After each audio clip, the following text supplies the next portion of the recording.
Partiamo o non partiamo? Questo è stato fino all'ultimo il nostro quesito per questa strana estate 2020. Eh sì, perché come tanti ci siamo trovati a combattere con, da una parte, la tanta voglia di tornare a viaggiare in lungo ed in largo dopo mesi di smart working e dall'altra il pensiero di quanto fosse poi effettivamente giusto quest'anno viaggiare. La decisione finale arrivò mediando le due amletiche questioni ed optammo per un viaggio contenuto, possibilmente il più lontano dalle folle, abbandonando l'idea, almeno per quest'anno, di continuare l'esplorazione del Nord Europa. Ma prima di svelarvi per intero l'itinerario, vi diciamo che la meta prescelta fu la Slovenia. Ma come arrivarci? Con 5 ore di autostrada? No, è così, che gusto ci sarebbe? Non sarebbe da noi. Arriviamoci allora attraversando tutte le Alpi. Ecco sì, questa ci parve subito la soluzione migliore. Finalmente potremo ammirare gran parte delle nostre meravigliose Alpi che ancora mai abbiamo visto prima.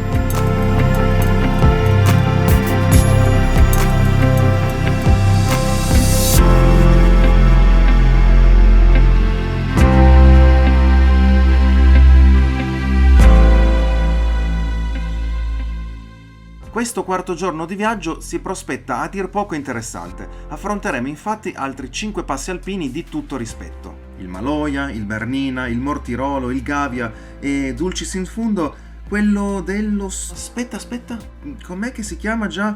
Ah sì, lo Stelvio. Magari lo avete già sentito nominare. Passata la seconda notte nei pressi di Chiavenna, ci dirigiamo verso St. Moritz, passando nuovamente dalla cascata di Acquafraggia, che abbiamo potuto apprezzare con la quiete della sera precedente, evitando il caos di oggi, giornata di Ferragosto. Il primo passo della giornata è quello verdissimo del Maloja, 1815 metri sul livello del mare, tra le Alpi Retiche occidentali che unisce proprio Chiavenna con St. Moritz.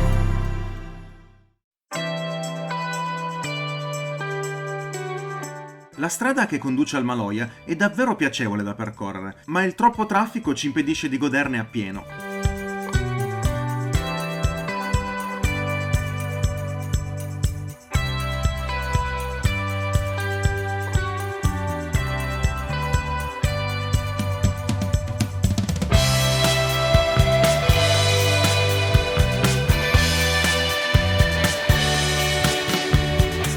Avvicinandoci a St. Moritz, turistica cittadina, ci imbattiamo in diversi laghi, quali quello di Sils, di Silvaplana ed infine quello di St. Moritz, sul quale si affaccia il paese.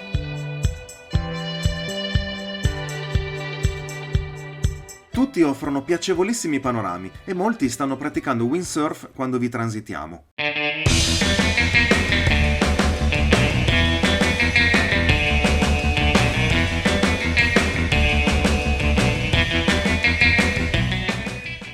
Attraversiamo quindi St. Moritz e ci dirigiamo verso la prossima vetta.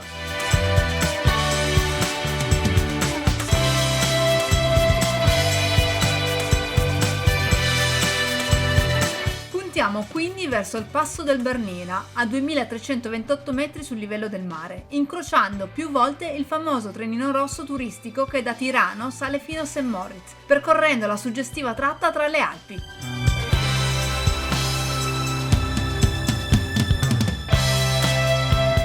Durante la salita appare a un tratto il maestoso ghiacciaio Morteratsch, che merita qualche minuto di contemplazione prima di proseguire fino al Lago Bianco, proprio situato presso il passo del Bernina, ancora in Svizzera.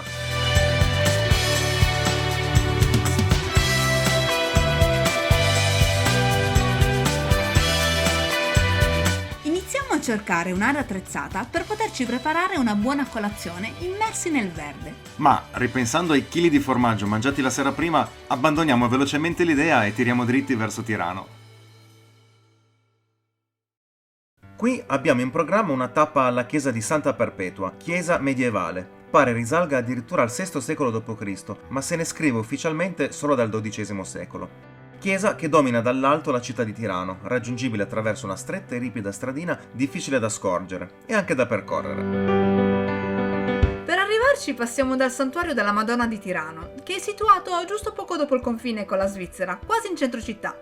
Proprio la rotonda situata a fianco di questo santuario è la medesima che viene percorsa dal trenino turistico del Bernina, che è davvero curioso da osservare mentre percorre letteralmente le vie della città.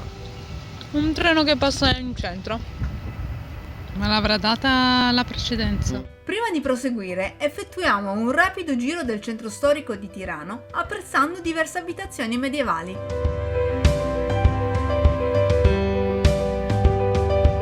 Puntiamo quindi verso il passo del Mortirolo a 1852 metri sul livello del mare, che raggiungiamo dopo aver percorso i suoi ben 31 tornanti.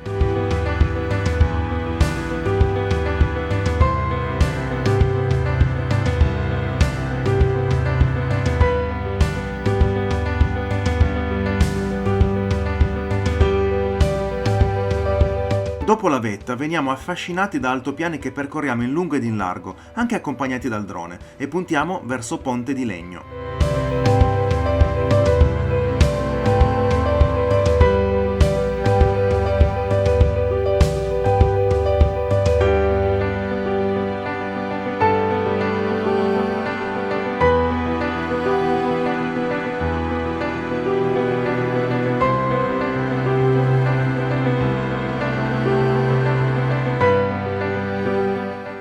L'itinerario che abbiamo determinato prima della partenza ci farebbe passare da una strada che dovrebbe scendere rapidamente dagli altopiani. Ad un tratto la strada diviene sterrata e, proseguendo, ci ritroviamo di fronte ad un cartello che annuncia la chiusura della stessa ad una borgata successiva.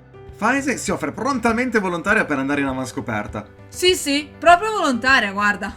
Purtroppo, di fronte all'improvvisa fine della strada sterrata in un quasi dirupo, ci arrendiamo e ritorniamo indietro. Ok il voler scendere rapidamente, ma così mi sembra un po' troppo. Attraversiamo Ponte di Legno, nota cittadina dal forte richiamo turistico, e puntiamo al passo di Gavia, a 2621 metri sul livello del mare, che ci sorprende con la sua ripida e stretta strada che rapidamente ci porta in vetta. Questo passo, facente parte delle Alpi Eretiche meridionali, segna il confine tra le province di Sondrio e di Brescia. Noto già nel Medioevo, questo valico fu importante rotta commerciale alpina della Repubblica di Venezia. Magnifici i paesaggi apprezzabili a strapiombo sulla valle.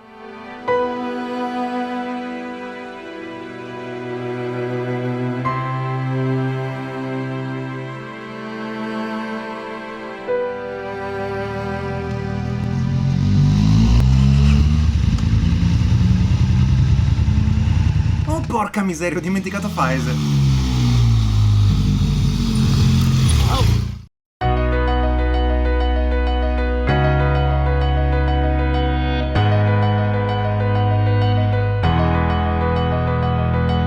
L'arrivo a Bormio regala una certezza, è giunta l'ora del mitico passo dello Stelvio, ben 2758 metri sul livello del mare.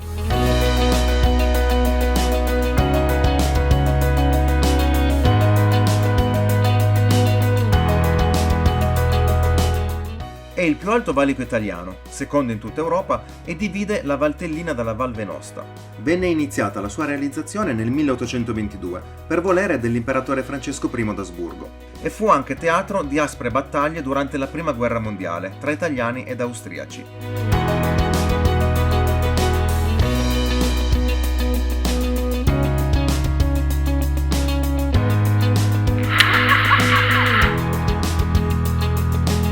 La parte più spettacolare è, a nostro parere, la discesa verso la Val Venosta. Impressionanti ghiacciai ammirabili durante la discesa. Nota meta per gli sciatori fin dagli anni 30 è il ghiacciaio del Livrio, a sud del passo. In vetta allo Stelvio abbiamo anche conosciuto una simpatica coppia di motociclisti estoni che ci chiedevano consiglio su luoghi in cui campeggiare liberamente. Ci hanno poi confermato in serata di aver trovato un ottimo posto inviandoci una loro foto. Scendiamo quindi a Glorenza, dove arriviamo appena in tempo al campeggio, un attimo prima della chiusura, e quasi non vogliono farci entrare. Ma, sfruttando un piede di porco, forziamo il cancello ed entriamo. Ma cosa ti inventi? Sistemata la tenda, ci prepariamo finalmente una cenetta da gustare all'aria aperta prima di un meritato riposo. Abbiamo raccolto funghi al Gavia. Al Gavia, no?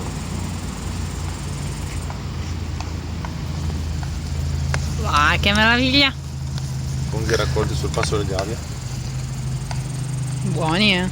Ma, puntuale come sempre, nonostante le previsioni meteo fossero favorevoli, appena terminata la cena, cosa arriva? La pioggia. Passiamo una rigenerante nottata in tenda e l'indomani mattina, dopo una delle nostre ricche colazioni, iniziamo a smontare la tenda mentre lasciamo asciugare al sole le sedie inumidite dalla pioggia, prima di riporle comodamente nel bagagliaio.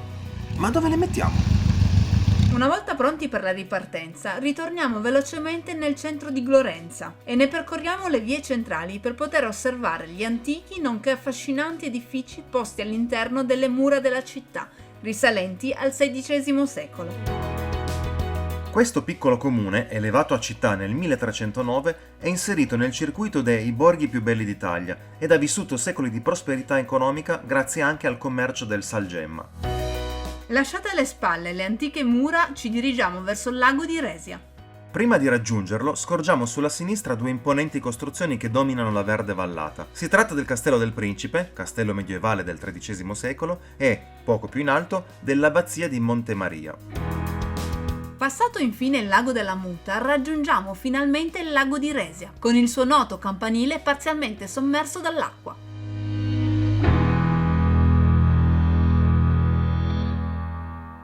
L'attuale lago di Resia nasce in realtà dall'unione di due più piccoli laghi, il Curon ed il Resia. Questa unione, risalente al 1950 grazie alla costruzione di una diga, causò la totale sommersione del paese Curon Venosta, di cui oggi possiamo vedere solo più il campanile del 1357 emergere dall'acqua.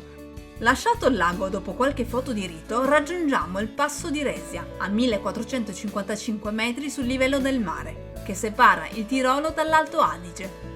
Ripercorriamo quindi a ritroso la via del lago e puntiamo a Merano, attraversando la Val Venosta, incredibilmente ricca di coltivazioni di mele.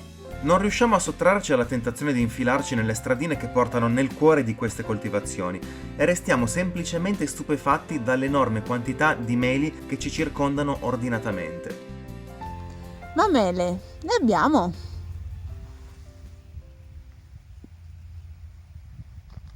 Giusto un paio.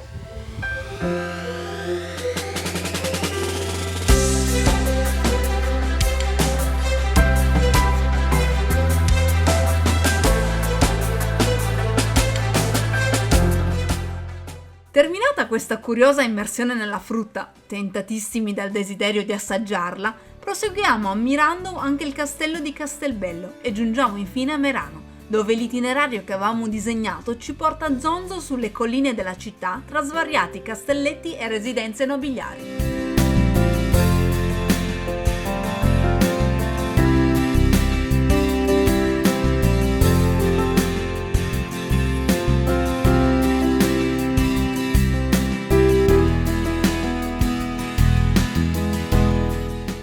Procediamo verso il Passo Giovo, 2094 metri sul livello del mare, e ci fermiamo in quota in una piazzola attrezzata, lungo la salita, per divorarci i nostri due panini che farciamo all'inverosimile sul momento. Il minimo indispensabile: formaggio affumicato, bresaola e 2 foglioline di rucola. E mo come lo chiudo? Questo è il pranzo dei campioni.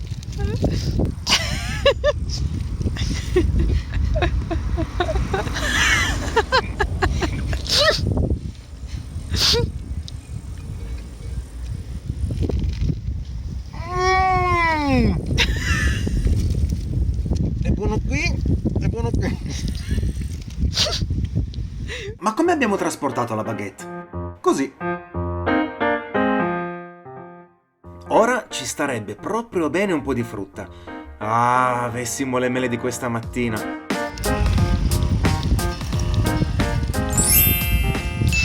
Oh, non ditelo a nessuno! A pochi metri da noi vi è anche una piccola baita che offre servizio di ristorazione e ne approfittiamo per un veloce caffè e tappa bagno prima di fuggire dalle nubi minacciose che avanzano velocemente. Curiosa la sensazione che si vive in questi territori italiani, dove quasi ti dimentichi di essere nella tua nazione a causa degli oltre 40 dialetti tedeschi parlati. Degna di nota la salita al Passo Giovo, ricca di piacevoli curve.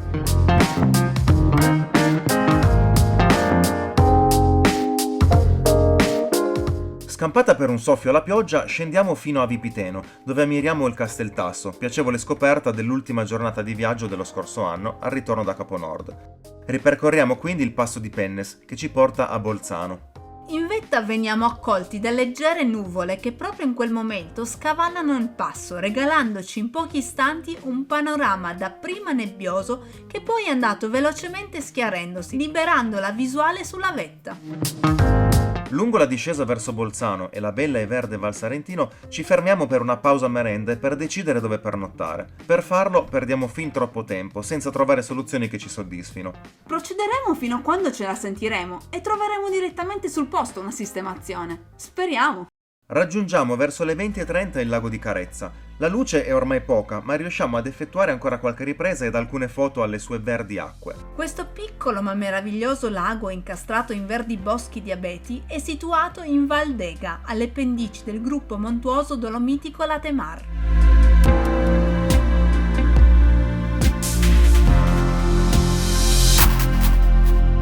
Una particolarità di questo lago è quella di non avere affluenti, bensì di essere alimentato da sorgenti sotterranee che ne variano la profondità e l'estensione a seconda delle stagioni. Con un po' di fortuna troviamo a pochi chilometri dal lago una sistemazione per la notte. Domani punteremo a Grosslochner.